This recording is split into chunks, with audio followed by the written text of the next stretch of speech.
At ito na nga guys, moment of truth ay mapupo 3,944 na agad. Huwag kayo iiyak. Boom, naging 5-5 na. Diyos ko po, grabe. Mapapakamot ka talaga sa hindi makati. At kakasabi ko nga lang, kinabukasan ito, tumigil na yung ulan at umaraw na rin kahit papano. Kaya ito naman, naglagay na sila ng mga abang ng saksakan, another saksakan, more saksakan, at ito ako syempre, saksakan ng pogi.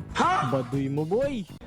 Guys, nag-start na ang NBA season at syempre tayo mga Pinoy, alam na natin yan, mahilig tayo magkatuwaan. Kaya kung narinig nyo na tong 1xBet, ito ang pinaka-safe na betting site dito sa Pilipinas at internationally. Mapa-basketball, baseball, boxing, lahat ng klaseng sports pwede kang tumaya dito. At isa pa, napakadali lang mag-cash in dito at mag-withdraw, kaya safe na safe ang pera mo. Pwede mong gamitin ang e-wallets or ang internet banking. At isa pa guys, pwede kayong manalo ng 7,700 worth of bonus. Pag ginamit nyo tong link na to nasa comment section at ilagay nyo tong promo code na to. Pero guys, please, bago kayo tumaya, bet responsibly. Malalaki na kayo. Huwag nyo na ipantaya yung mga pambayad nyo ng Meralco.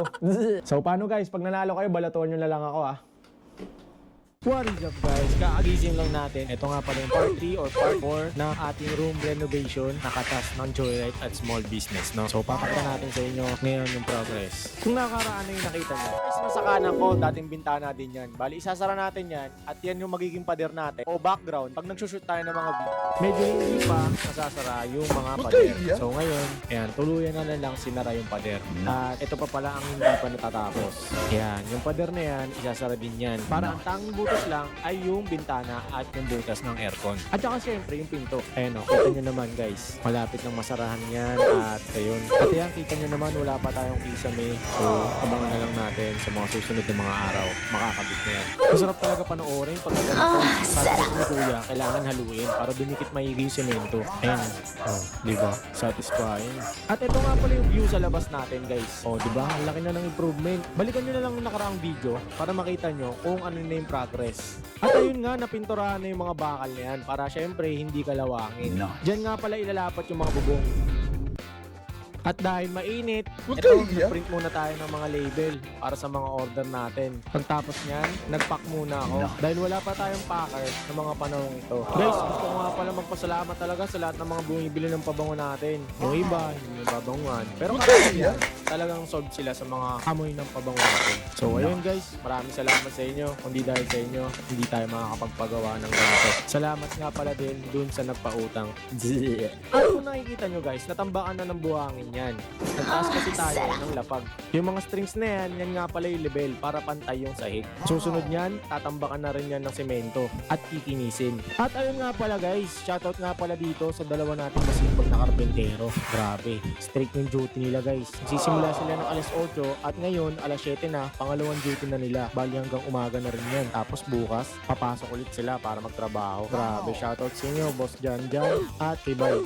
At maya-maya lang talaga naman. Matatapos na agad nila yung sahig. Time check, it's 2:51 AM. At ayan, talagang kinikinis niya yung sahig para magnilapatan ng tiles or vinyl. Pakita ko nga pala sa inyo guys kung gaano kataas yung tinaas ng sahig natin. Dahil gaya ng sabi ko, magtataas ng kalsada sa labas. Kaya advance ko na para makasabay sa level ng kalsada. Sarap talaga sa feeling guys pag nakikita mo yung mga progress. At ito nga pala, kinabukasan guys, dumating yung bagyo. Grabe, naantala na naman yung paggawa. Sakto, hindi pa nakakabit yung bubong. Kaya ganyan yung itsura niya guys. Pero pag hinto niyan, tingnan nyo, mabilis na lang yan at makakabit na agad yung mga bubong. At napakaganda talagang tignan.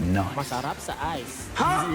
At kakasabi ko nga lang, kinabukasan ito, tumigil na yung ulan at umaraw na rin kahit papano. Kaya ito naman, naglagay na sila ng mga abang ng saksakan, another saksakan, more saksakan, at ito ako syempre, saksakan ng pogi. Baduy mo boy! At ayan nga pala, kinakabit na rin yung mga insulation para hindi direktang init ang pumasok doon sa loob ng yero. Tapos ayan nga pala guys, nasarahan na rin yan yung kaninang pinakita ko sa inyo na may butas na kahoy. Dahil sa sobrang init, ayan, nagpalamig muna tayo, merienda muna. Ayun no, meron pang tao sa bubong. Grabe, saludo talaga ako sa lahat ng manggagawa na ganito yung trabaho. Napakahirap na ito guys. So tara, samahan nyo ako, bibili tayo ng mga switch sa ilaw. At ayun na nga, nandito na tayo. Binigay ni contractor yung listahan ng mga bibili natin. Grabe, ang mamahal na ito guys. Pero okay lang, sabi ni contractor, dahil dahil mga branded yung mga binili ko. Kaya talagang tatagal siya. At syempre, maganda tignan. So ayan, pinatesting natin yung mga binili nating ilaw. Pinlight nga pala yung tawag dyan guys. Isa pa yan, napakamahal yan guys.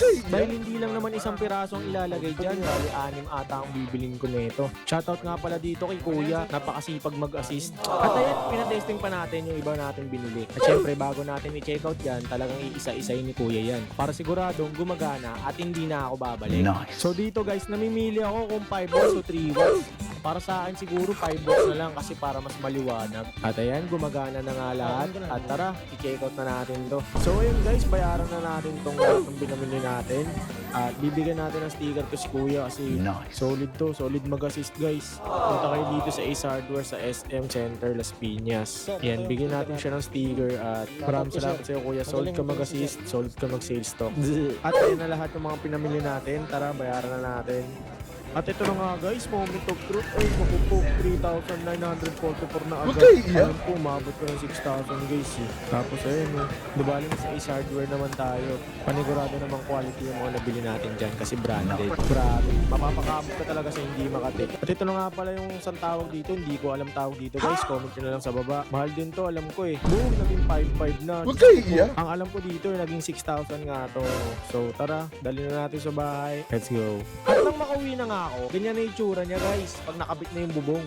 Grabe, di ba? Ang ganda. Tapos ang taas ng ceiling. Kala mo na sa ibang bahay ka na. Kung ikukumpara mo yung kaninang picture na mayroong halong ulan, ayan o, di ba? Ibang-iba na talaga siya. Kala mo na sa ibang bahay ka. Ayun nga pala yung nangyari sa mga susunod na araw guys. Abangan nyo na lang. Ganyan nga pala yung paggawa ni Kuya dito sa mga pader natin. So what is up guys? Another day, another gastos. Hindi, joke lang. So ito nga pala yung recap sa dati nating kwarto. Ayan o, ganyan yung itsura niya dati. Grabe, ibang-iba na, no? Kita nyo naman, no? Madaming gamit, wala pang kisame, at butas-butas pa yung mga pader. At ito na nga guys, moment of truth. Ay, makupo, 3,944 na agad. Boom, naging 5,500 na. Diyos ko po. At pag uwi nga natin, galing sa pagbili ng mga materyales, yung mga ilaw, at yung mga switches. Ito na yung itsura niya. Tapos, dumating pa yung ibang mga materyales sa mga kulang na gagawin pa sa kwarto. Kaya na itong mga kahoy para sa shelf at sa mga aparador. Ito nga pala itsura niya paggabi guys. Grabe, ang ganda. Wala pang pintura yan. Abangan nyo mamaya, makikita nyo. So ayun nga guys, kinabit na yung mga ilaw natin. Kita nyo, ang ganda. Tapos minamasilya na rin yung ceiling. Dahil pipinturahan na rin yan sa mga susunod na araw. Grabe, ang sarap sa eyes. Masakit nga lang talaga sa bulsa pag nagpapagawa ka ng bahay. Pero sulit naman pagkatapos. Kita nyo, napakaganda na, di ba? At ito nga pala yung aircon. Kinapos kasi tayo sa budget kaya wala pa tayong nalalagay na aircon dyan. Sa labas nga pala ng kwarto sa may garahe, ito nga pala itsura niya. Bali na masilyahan na rin yan at ready na ito para pinturahan. Ang napili ko nga pala ditong kulay is itim. Hindi ko rin alam bakit itim yung napili ko. Siguro gandang-ganda lang talaga ako pag itim yung kulay. At ito na nga, pasok tayo sa loob. Ganyan nga pala yung paggawa ng pader ko. Yan kasi magiging background natin pag gumagawa tayo ng mga video shoot at saka pag magla-live tayo. Kaya gusto ko medyo plain lang tapos may onting design lang naman. Minimalist pa rin. Ito hindi ko alam kung anong tawag dito. Parang kinukulayan niya lang yung pader. Paki-comment na lang sa baba kung may idea kayo kung anong tawag dito. Salamat. At ayun nga, natapos na tong isang pader na to. Ayan na itsura niya. Maya-maya lang dumating na pala yung vinyl tiles na kakabit natin sa sahig. Grabe, nagka-problema pa. Kita nyo. Ayan, boss, oh. Ayan, nihito sila. Kung paano natin nga, yung boss. Ayan, halata. Ayan, tinabi namin, no? Magkaiba, hindi na namin tinanggal yung gas, yung anong papel. Ayun nga yung nangyari. Kasalanan ng seller to dahil magkaiba yung pinadala niyang item. Pares yung item, pero magkaiba yung kulay. Saan ka naman nakakita nun? Kaya yan, kinausap ko yung seller. Sabi ko, ibabalik ko ito kahit nakabit ko na. Pumayag naman siya. At sabi, papadalan daw ako ng bago. Kaya ito, pinabaklas ko muna yung item. Malay ba namin kung iba-iba yung kulay ng pinadala niya, di ba? Kaya ito, tumulong na rin ako para maihabol ko sa JNT. Tinanggal namin isa-isa yung mga nakadikit. Napapailing na lang ako dito dahil aberya. Syempre, sayang ang bayad sa tao. Dahil yung labor na yon, ayun, tenga tuloy sila dahil wala silang ikakabit na tiles. Kaya tinulungan ko muna sila para maibalik na agad natin to sa JNT. At ito na nga, nakahabol tayo sa JNT guys.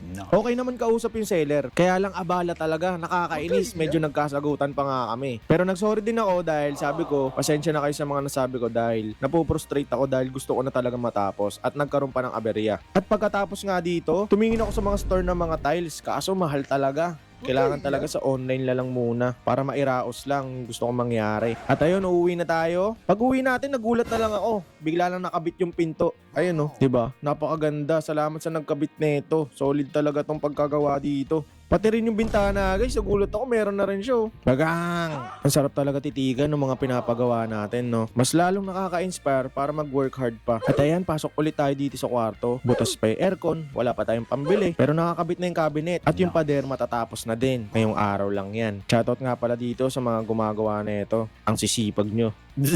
Ayan o, nakabit na natin yung ilaw, lalo na yan. Alam nyo ba, napakamahal niyan, pero ayos lang, maganda naman. At mapapaganda pa lalo yung kwarto natin. Ano tawag dito, boss? Emulsion. Ayan, shoutout Boysen, baka naman ha. Ayun na nga, nagbaka naman kay Boysen. Pero totoo lang, baka naman Boysen ha. Marami pa tayong papaayos dito sa bahay. Magagamit natin yung mga ipapadala mo, Boysen. Nakabit na rin pala yung aparador. Nice. Teka, parang may problema, ayos mo ra, boss ah. Pero maya-maya lang maayos din yan, gagawa nila ng paraan. Nice. At ito nga, in-overtime na nila to. Bali, meron din kasing tumutulo sa bubong. Kaya ginawa na rin nila ng paraan. Grabe, excited na talaga ako matapos to, guys. Talagang ito na lang ang kulang. Medyo kinapos kasi tayo sa budget, kaya ayan, tenga muna yan. Okay lang yan. Ito nga pala yung mamahalin na breaker na binili ko, Omni pa yung tatak. Huwag nyo nga hawakan daw yan, sabi ni kuya. Kasi makukuryente kayo, live wire yan. Ito nga pala yung mga switch ng mga ilaw at yung mga pin light. Ganyan nga pala itsura niya pag nalapatan na ng emulsion. Grabe, ang ganda, diba? Yung iba kasing nakikita ko nito, medyo plain lang, guys. Kaya ako, gusto ko mas dark. Tapos, parang may mga design siya. Yung parang bara-bara lang, ganun. Ito, kinikinis na rin pala ni kuya yung shelf natin para makabit na niya. Tapos ito, pipintura na rin. Tapos ito, uy kuya, bakit mo kinamay? Mapapanis yan. Dedo lang. Pipinturahan na rin pala yung aparador ng kulay itim. At ayun na nga guys, kita nyo yung pader. Grabe, napakaganda. Ako lang ba nagagandahan o talagang maganda siya? Gustong gusto ko kasi itim na pader guys. Kasi di ko alam, parang sobrang simple niya tapos ang lakas ng dating. Diba? Ayan na oh, grabe. Ang saya-saya ng puso ko. Masakit lang sa bulsa. Ito nga pala itsura niya pag sa gabi. Tapos may ilaw. Grabe, ang ganda talaga. Hindi ko alam. O iba ako guys. Paki-comment na lang sa baba. Tapos ayan, pasok tayo sa kwarto. Nilapat na nila yung mga vinyl tiles na nabili natin sa online. Talagang meron pa rin talagang sablay. Ayan o. Wala. Sabi ko, sige, hayaan nyo na kahit iba yung kulay nung iba. May gagawin na lang tayo dyan. Baka lagyan ko na lang ng aceton para pumantay yung kulay kasi mas dark yung iba eh. Tapos ayun nga pala yung pader guys. Makintab na lahat yan. At napakaganda niya pag natutukan nung spotlight natin. Ayan o. Tama ba? Spotlight ba tawag dyan? Tapos isara natin yung pinto. Tingnan natin kung gaano kaganda. Madubi lang guys, pero napakaganda niyan pag tinignan nyo sa personal. Excited na talaga ako guys. Eto, sara din natin yung bintana. Tingnan natin. Bang! Napakasimple. Napaka-pogi. So ito nga pala yung tsura niya guys. Makalat pa syempre. Ayan ha, shoutout doon sa seller. Hindi na kita ipopost kasi baka masira yung negosyo mo. Alam ko, seller din ako. Kaya next time sana kung napapanood mo man to, dapat ingatan mo yung mga buyer mo. Nagreklamo na ako tapos palpak pa rin yung susunod. Nagpagawa nga rin pala tayo ng CR doon sa may garahe. Para pag may mga bisita, hindi na sila papasok ng bahay para makiihi or maki-CR. Ito nga pala yung magiging CR din ng editor natin na si Juni. So yun guys, kita-kitsa lang tayo next vlog. Paalam!